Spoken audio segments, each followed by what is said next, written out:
how to delete all reposts at once on TikTok. Hello everyone, I am Vishaka and welcome to our channel. Now, let's get right into the tutorial. Firstly, go ahead and open your TikTok app. Make sure you are signed in and now go straight to your profile. And if you tap on the Repost tab, then you will see that there is no option to delete all reposts at once.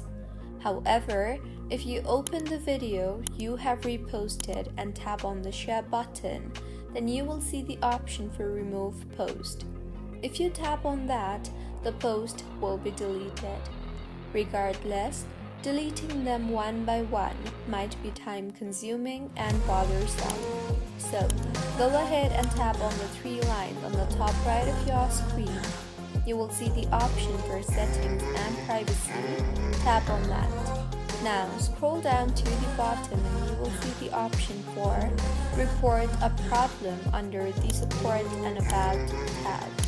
Tap on that. Scroll down again and tap on the chat with us option, and now in the text box that appears, go ahead and mention your problem.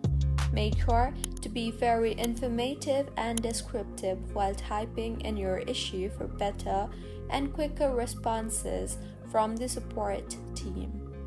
Wait for the reply from support team and further follow the instructions provided accordingly. And with this, you will be able to delete all reposts at once with the help of TikTok support team. If you find this tutorial helpful, please like the video and do subscribe to our channel for more content like this. Thank you for staying with us until the end.